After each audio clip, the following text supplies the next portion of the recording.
Ah, Welcome, everyone. I am here today with Toni Harris Taylor, the author of Viral Networking for Drastic Results.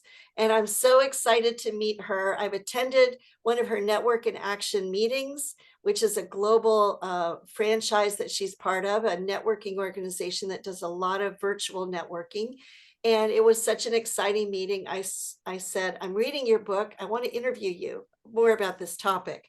So, in way of introduction, Toni has a business in marketing and sales coaching called Drastic Results, and she is a franchise owner of Network in Action, and a local chapter is starting in my area. So I thought this would be a good chance for us to promote it to my friends and people that are interested in networking opportunities in our area.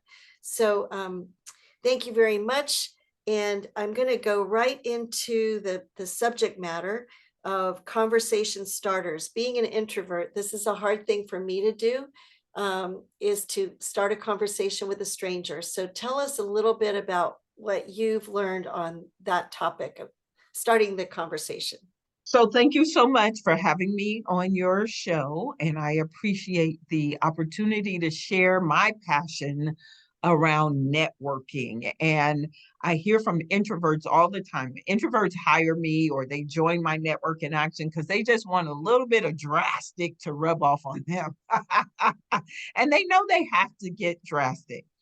The conversation starters are not sexy. I'm sorry, they're just not. They are the same old ones, right?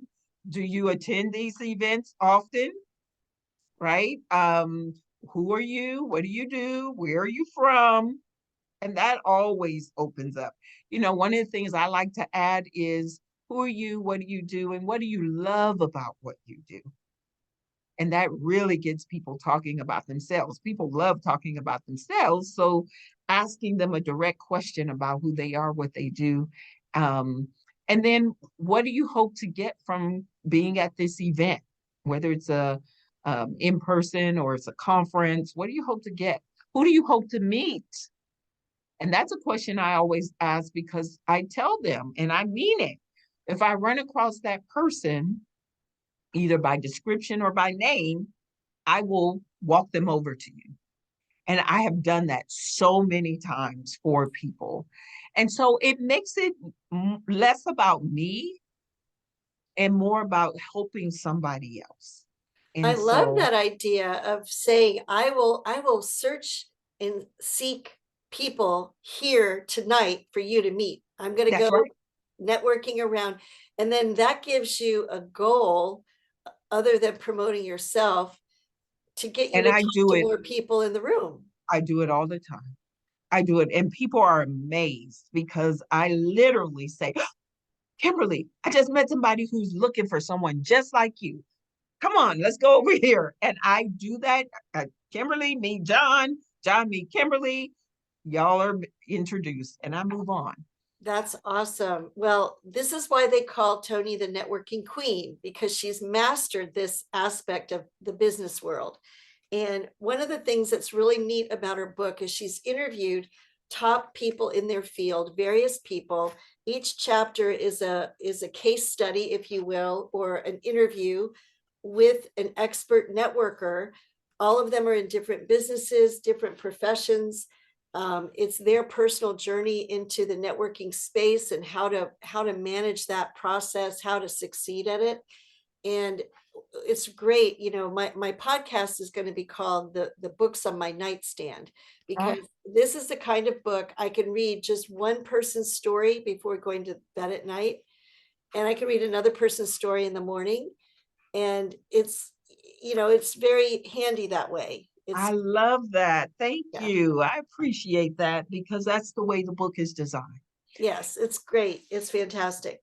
So tell me about game plans around networking. Do you have a certain game plan that you teach your people when you're Absolutely. Okay. Number one thing is I can't stand it when we go to events and we pass out a bunch of business cards and then nothing happens. Oh, we're going to get together. I want to learn more about who you are. I'll call you. They don't call me and I don't call them. And the opportunity to build a connection is lost. So I teach my clients networking is like dating. When you first met your husband, he had to ask you out on a date, or maybe you asked him out, but somebody had to take the initiative to say, let's do something together so we can get to know each other. Right. So the game plan I teach my clients is you never, ever go to an event and leave with a purse full of business cards and no appointments. Don't be talking about, I'm going to go back to the office and email people and call them, because when you do that, they act brand new, Kimberly. Like, did I meet you? If they answer the phone, they act like they never met you before. So the game plan is you book appointments on the spot, whether it's a virtual event or an in-person event. And the goal is to leave with however many appointments you can get that fit into your calendar. So for me, it's typically 3 to 5 people because I have a I'm booked and busy in my calendar. But if you're a new entrepreneur, you don't have a bunch of appointments, take them all and get them on your calendar on the spot. The sense of accomplishment. I drove across town, I paid a cover charge, I combed my hair, put some lipstick on, glued my eyelashes on. The sense of accomplishment of leaving with appointments, with dates versus a bunch of cards, who cares, that you ain't gonna follow up on and they're not gonna follow up on. So that's the game plan. That's Never leave a awesome. meeting without a date. That's awesome. And I have cards on my desk today that I don't know where I met the person or where I got the card, and I'm afraid to do anything with them because there's no connection to what actually happened in my real life. So may I help you with that? Yes. What do you do with that? Because everybody has that problem.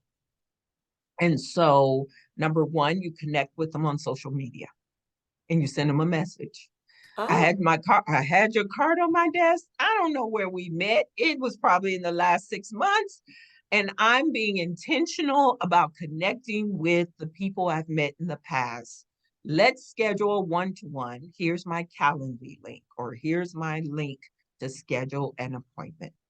They okay. will respect that because they got the same thing going on. Okay. Oh, well, you've given me courage. That's Right? So they got the same problem. They got a bunch of cards on their desk. They don't know what to do with. They don't throw them away, but they're like, oh, I need to call these people. And let me say this. The person who introduced me to NIA took 3 months to follow up with me. And she said, in my head, I thought it was too late, but I kept getting this nudge to call you. oh, And she said, and here's how she opened up the conversation. Toni, this is Helen. I don't know if you remember me. We met at that women's retreat. And I know it's been 3 months. I just wanted to follow up with you to see if you still might be interested in network in action. wow. It's never too late. And the people that you're reaching out to have the same problems. So you can and you don't apologize either, because as women, we apologize. I'm sorry, I didn't get in touch with you. They didn't get in touch with you. So you don't have anything to be sorry about. I'm doing it now. That's right. Because you know what? My card might be on their desk, right? Mhm. And they're going, who is this girl? What was she about? Right. And you didn't even say that in your message. I got your card on my desk. I'm guessing my card might be on your desk. Can we get together? We obviously met somewhere in passing. Can we at least hop on a 30-minute Zoom call to get to know each other? That's right. That's right. Um, now, are there other strategies? Well, for instance, when you talk about booking that appointment, I know one of your philosophies is don't go to an event to sell, go Right. to your event to develop relationships. That's right. So when you're booking that one-on-one, how do you explain to them why you want an appointment with them? If you're Okay. not trying to So, sell them, right? yeah, so let's practice here. So, Kimberly, it's so nice to meet you. I would love to learn more about who you are, what you do, and who I might be able to introduce you to. Would you be open to having a 30-minute Zoom call with me so we can get to know each other? Okay. Who who I might be able to introduce you to is the key. Yeah, how Okay. can I help you? You want to take the posture that you want to help and serve the person that you're trying to get a date with. Right. You don't say, how I want to book an appointment with you so I can tell you all about me and how I can sell you some insurance or sell you a health patch or nobody wants that. Right. And honestly, I mean it. When people get on my calendar, I'm there to help them. Now, it's only the jerk who's not going to say, well, Toni, how can I help you back? And that's my opportunity to share. Now, here I'll say this other thing about networking. It really isn't still to sell to the person you're talking to. Listen, if you are good at telling people what you do and how you help people in general, they will recognize if they need that help. And they say, well, tell me more. Now, when they lean in and say, well, tell me more, that means, may I have permission to share what my patch really does? Hmm. Yeah, I want to know more. So people will recognize if it's them. Right. If not, you take the posture of who do you know that might need this patch that can solve their health challenges? Right. Because ultimately, you don't really want to sell to the individual. You want to sell through the person because you can reach all these people on the other side of Kimberly that she knows. But if I am stuck on selling Kimberly, I'm only going to make that one sale. Right. Agreed. Agreed. Um, can you talk about leveraging the relationships you develop? What are the other steps to taking that new friendship once you guys understand each other and what you do and what you offer? I guess the next step is to go to my database and figure out who I can actually introduce them to and be the first one to deliver on that promise. Absolutely. So while they're talking, now I will tell you, I've practiced this and it's a skill. So when I am talking to them and they're telling me who they are and what they do, I literally am writing down people to introduce them to. And those people have come from networking in the past. So you really are going to have a third of the people you hit it off with right away. They might need what you have, or they might be a connector of people. And those you're going to stay closely connected to. You might even go to an event with them, invite them to an event with you to deepen the connection, which is a great way to deepen relationships. That middle third, social media, you're going to connect with them on social media, you're going to stay in touch with them.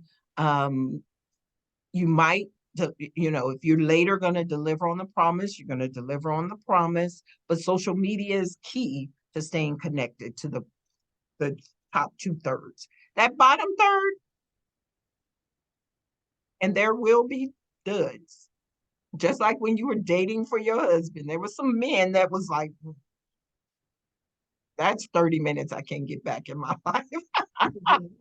So sometimes you're going to meet people that are just like, I'm done. So, but you stay connected, you put them on your email list and they stay. I get so many people who've been on my list for years who say, now I'm finally ready to work with you. Mm. And I met them networking or speaking. How often do you send emails out? Ah, just depends on what I have going on. If it's just nothing, just normal education, first of all, your emails are not salesy unless you're promoting something. And your audience is gracious when you give them education over promotion. So when you do promote something, they're ready. So every other week, I do educational emails unless I'm promoting an event. I have a conference every year, so the emails fly fast and furiously when something's going on. But for the most part, it's every other week. Okay. Um, how uh, do you stay sincere in the face of, doing many, many, many networking events a week? Like I've had some weeks where I've done 3 before 12 noon. And how do you keep it fresh and sincere and not go into sounding like a robot saying your Well, spiel, you know? well, you know, number one is for me, I'm very passionate about what I just happen to do networking, but I'm passionate about what I do. And I feel like um people are better because I came into their life. And that is not a vanity thing. Mhm, That is I know I bring value to the table. So it's never boring or robotic or plus again, I'm not there to sell. I'm there to genuinely get to know people. mhm, And so I keep it fresh because it's not about me. And I tell all my introvert clients that take yourself out of the equation. It's not about you. You feel like your product or service is going to change somebody's life. You've responsible to get it out there. right, And so that's how I feel. And so it's not rote or routine for me. And mhm. every new person is a new adventure. Every new person is a new adventure for me. Well, that makes sense. If you're focused on them and asking them questions about them, that's gonna keep it fresh and interesting. That's right. You just have to make sure you're sincerely interested in them and not Yes. just, not just faking it to get to your agenda, you know? Yeah. Yes. And there are some of those out there Yeah. who, but you can tell, you can spot them a mile away. But most people who show up networking Mhm. or at conferences genuinely want new relationships because there's an investment involved in showing up. And Right. so you don't just show up for nothing. Um, and sometimes you do meet those guys that are like, oh my gosh, this but you just dismiss them, right? And move on. Mhm. Tell me, which do you prefer, in-person networking or Zoom? I know you're in the business now of doing Zoom networking, but what do you I think? actually have two in-person groups as well. So I Ah, run two in-person NIA groups here in Houston, and then I have several virtual groups. And which do I like best? Well, they both have their good attributes. Nothing beats a warm handshake or a hug, right? Nothing beats that. But Zoom takes me all over the world. And that's not something I can do in person easily. mhm, So I can click and be in England, in the UK, and then click again and be in California and click again and be the best gift the pandemic gave us. I was already a virtual networker before the pandemic, but that was the best gift that it gave me. And even though you and I haven't met in person, we feel a connection, right? And when I right. meet you, it will be a big hug. But we've been in each other's presence virtually a couple times now. And so it's like you haven't missed a beat. I think that was a good answer. So, I want to go over, for the benefit of our viewers, some of the key points in your particular chapter, because the publisher of your book took a turn interviewing you toward the end, which I found Yes. fascinating. And I must say, as an introvert, as somebody who has really struggled with that breaking the ice and the conversation starting at a networking function, particularly when there's a lot of people there that already know each other, and you walk in the room and they're all like this, and you feel like, what do I do? What do I do? Um, so I loved what you said, that even being a master networker, even teaching this, even this, doing this as a business, that you have trouble if you're not up on the stage as the leader, you have trouble walking into these rooms. And I was like so heartened by that. I'm like, oh, it's not just me. I mean, I can be a drastic networker too if the gal that wrote the book has this problem. But I loved what you said about, I just stick and I stay in the room. I do not leave. And you figure out how to make it happen, even though Yeah. you're not happy about it. You wish you were like running the show with the microphone up front. You wish you Yeah, had a job. You know, when I would go to parties when I was younger, I would always sit in the kitchen right by the beer keg and just talk to people as they got their beer, because that was the only way I could figure out how to say hi to people. yeah, yeah. I actually struggle when I'm not in the front of the room. And most people are like, oh, Toni, please. So when I go to events and I don't know anyone, first of all, I always look extra nice. I always wear something that I know will get attention. Mm. And people will say to me, oh, I love your pants. Last week I wore a pair of pants at a conference and they were a hit. Even the men were stopping me. Your pants are fabulous. Who are you and what do you do? So I always wear something that brings attention to me. Um, which reminds me, I got to follow up on one of those cards that I got. So, but I do struggle. And what do? I talk to myself. I talk in my head to myself and I say, you're here to connect with new people, find somebody to talk to. And I'll pick out the woman. It's easy. And listen, if there's a brown woman, I'll pick her out first. And if she's got beautiful jewelry on, I'll find something to compliment her on. And then I'll admit to them, this is my first time at this event. I don't know anybody. Are you here? Is this your first time? Do you know people? Can you introduce me to some people? And then from there, it kind of just snowballs. That's awesome. I love that. Can you introduce me to anyone here? That's right. Um, and then the other thing that we've already talked about a little bit is that you offer to give them help first, Yes. help with their business, help with their networking. And I love that because I do feel that people will want to reciprocate, especially if you take the leadership. And we've already talked about building the relationship. You're not there to sell. You're basically there to build a new friendship. Yes. And the other thing that you've already talked about is leaving events with appointments. And Yes. I will tell you, I have an appointment next Thursday, this coming Thursday, that I made last Thursday at that same event in person. So we're meeting after the meeting, and it does feel good to have that on my calendar already. Yes. And, That means you don't have any work to do when you get back. and I just found out, for those that don't know, you can put Google on your phone, and your Google Calendar, all the things from your desktop computer just are automatically on your phone. You just download that Google Calendar app. It populates with all your appointments. It's the most Yep. wonderful thing. And Yep. I also found out that the database that I've used for years will interface with Google. So when I put on my database calendar, when I put appointments, they will flow onto my cell phone now, because I've been stressing about not having my calendar synchronized.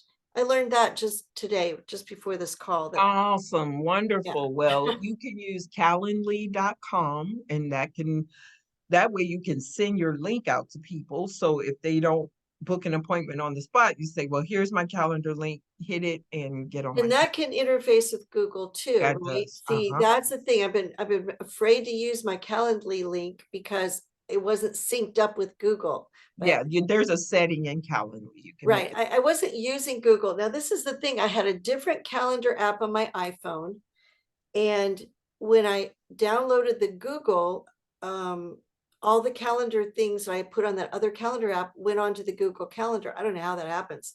So I was able to remove that other calendar app, just get it out of the way, because I was having to manually sync. That was a Yeah, real issue. yeah, yeah. That's a So it's real issue. amazing if you get your phone working for you. That's huge. It'll work for you. Yeah. Now, and then I love this motto: show up, be up, follow up to blow up. That's the best. Yeah, That's your that's it. mantra, I guess. That's it. Show up, be up, follow up to blow up. And it's proven true time and time again. Yes. And this is an area that I'm really working on, is the follow-up piece, because when you're doing 3 networking events before noon, sometimes the follow-up's not happening, So so you don't have to follow up if you put them on your appointment on the spot. right, You do right, not have to follow up. Now, where the follow up is in my saying is after we have our first date right, and now there's a connection, what am I going to do to keep that energy flowing?